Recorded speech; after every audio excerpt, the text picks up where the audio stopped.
আসসালামু আলাইকুম। এই মুহূর্তে আছি আমার বাসার কাছেই। বাসার কাছ থেকে উঠলাম অটোরিকশায় যাব মানিকনগর। তবে এই মুহূর্তে স্বাধীনের পর থেকে ঢাকা শহরে যে অটোরিকশাগুলি বিভিন্ন জায়গায় চলতে পারে, তো সেই ক্ষেত্রে ভাড়া কিছুটা কম আছে। তো আমি এখন যে জায়গাটায় যাচ্ছি, এই জায়গাটায় আগে অটোরিকশা যাইতে দিত না।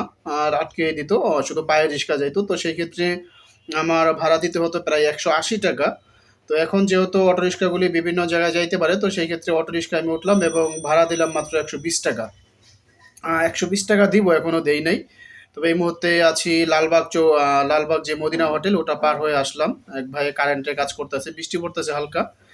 তারপরে সেই ভাই কারেন্টের সমস্যা আছে বোধহয়, কাজ করতেছে।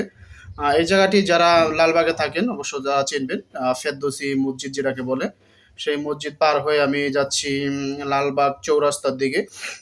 এই যে বড় বিল্ডিংটি দেখতে পাচ্ছেন, এই বিল্ডিংটি বহু বছর বলতে প্রায় ১০-১২ বছর হবে এই অবস্থায় আমি কাজ করতে দেখছি।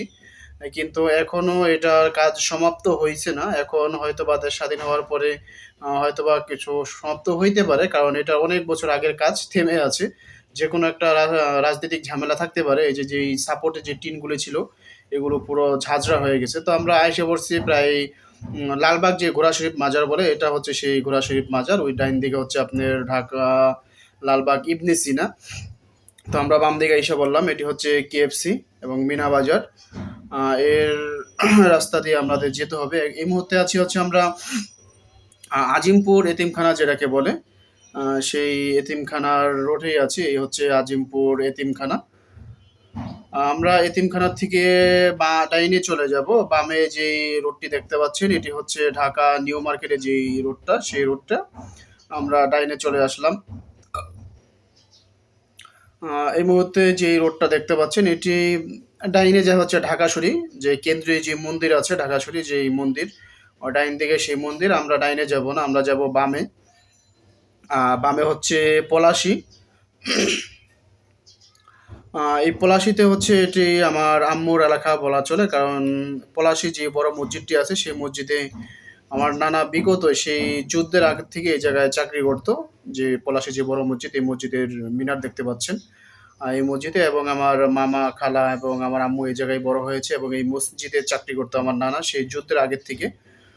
তো সেই ক্ষেত্রে পলাশীর একটা আবেগ আছে। এই জায়গায় আমাদের অনেক যাতায়াত ছিল, আসা যাওয়া ছিল।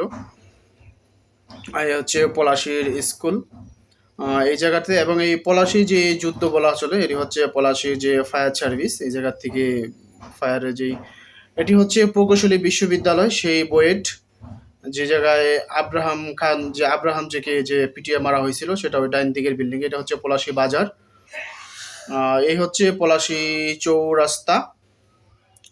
যে পলাশীর যে যুদ্ধ বলা হয়, যে ৭১-এর যুদ্ধ, তারা হচ্ছে পাকিস্তানি হানাদার বাহিনী প্রথমেই যুদ্ধ বিমান কিন্তু তাদের এই জায়গাটাই নামে এবং সেই সময়টায় আমার নানা, আমার আন্টিরা এবং আমার আম্মুরা সব পলাশীই ছিল। তবে এই জায়গাটায় অনেক লোক তখন নাইমে মারা মারা হইছে। এই হচ্ছে যে যুদ্ধের যে পলাশী যে যুদ্ধে, এটি হচ্ছে সলিমুল্লাহ মুসলিম হল। এই সলিমুল্লাহ মুসলিম হল এবং এই রোডটার সামনে যেটা দেখতে পাচ্ছেন, এই হচ্ছে সলিমুল্লাহ মুসলিম হলের ঢোকার যে গেটটা। ভিতরে বিশাল পরিমাণ জায়গা আছে ঘোরার জন্য, মানে যাই হোক ছাত্রদের জন্য জায়গা রাখা। এবং যে রুটটি দিয়ে আমরা চলতেছি, এই রুটটিকে বলা হয় ফুলার রোড। আমরা ডাইনে যে রোডটি দেখতে পাচ্ছেন, আমরা ডাইনে যাব। বামে হচ্ছে আপনার টিএসসি যেতে হবে, টিএসসি দিয়ে বের হয়। ঢাকাতে সব জায়গায় সবকিছুই ভাঙা হয়েছে। তো এই যে হচ্ছে যে শেখ মুজিবের যে মূর্তিটা, এটা আসলে পুরোপুরি ভাঙে নাই, উপর থেকে কিছু ফাটায় দিছে, পুরা ফালায় নাই। এই জায়গায় বিভিন্ন জনের যে শহীদ হয়েছিল ৭১-এ, তাদের মুক্তি এই জায়গায় রাখা আছে।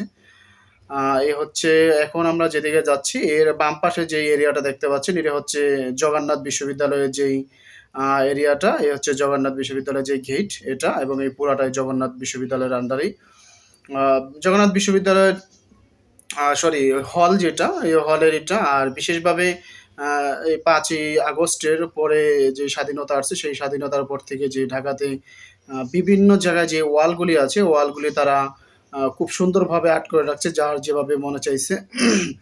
তো এই ডাইনে যেটা দেখতে পাচ্ছেন, ওটা হচ্ছে ঢাকা মেডিকেলের রাস্তা এবং এটা আমি এখন যেদিকে যাচ্ছি, এটা হচ্ছে শহীদ মিনারের রাস্তা।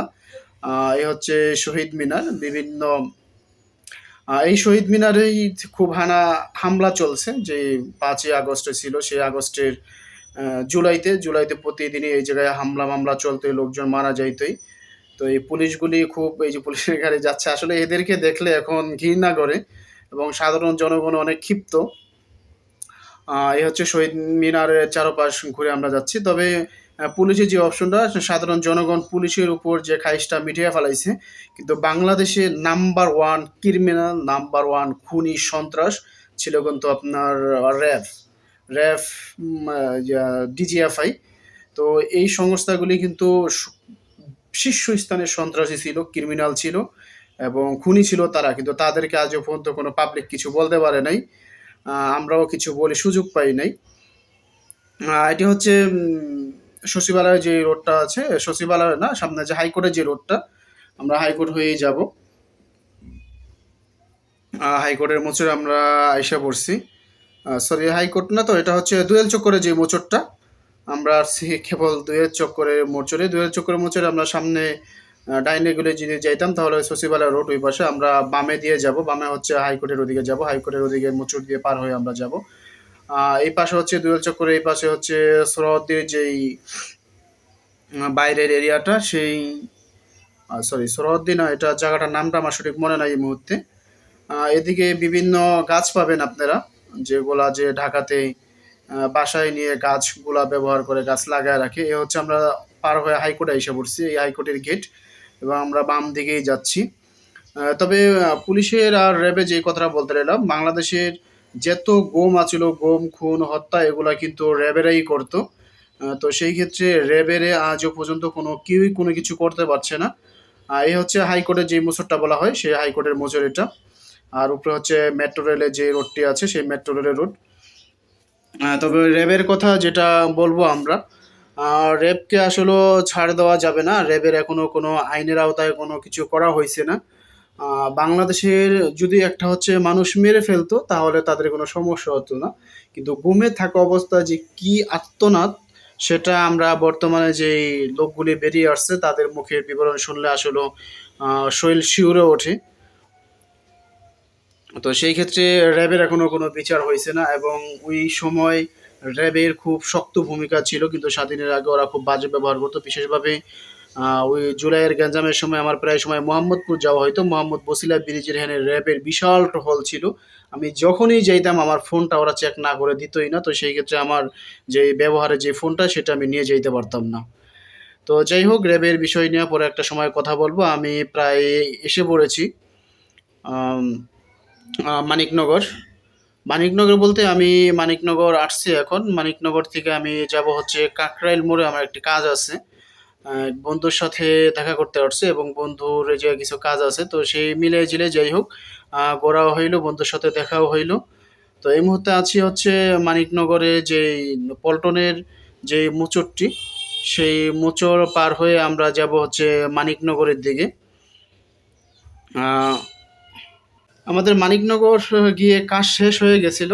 পরবর্তীতে আমি ব্যস্ততার কারণে আসলে ভিডিও করতে পারি নাই। ওই জায়গায় কাজ শেষ করে এখন রিটার্ন গাড়িতে উঠছি। এবার বৈষম্য হয়ে আসছিলাম রিক্সা দিয়ে। তো এখন যাব বাসে করে, বাসে আমি যাব গুলিস্তান, গুলিস্তান থেকে যাব হচ্ছে শহীদনগর লেগুনায় করে। তো সেই ক্ষেত্রে আমার খরচা পড়বে প্রায় 30 টাকার মতো। যাওয়ার সময় শুধু আমি ভাড়াই দিয়েছিলাম 120 টাকা। তো তার জন্য আসলে এই মানিকনগর পার হয়ে আমি গেছিলাম হচ্ছে কাকরাইল মোচরে। কাকরাইল মোচরে অনেকক্ষণই ছিলাম, একটা সময় ভালো একটা সময় কাটাইছি। তারপরে হচ্ছে আমি বাসে উঠলাম, এখন বাসে করেই চলে যাচ্ছি সেই আমাদের বাসার ওদিকে। তো বাস ছেড়ে দিছে, যাচ্ছি।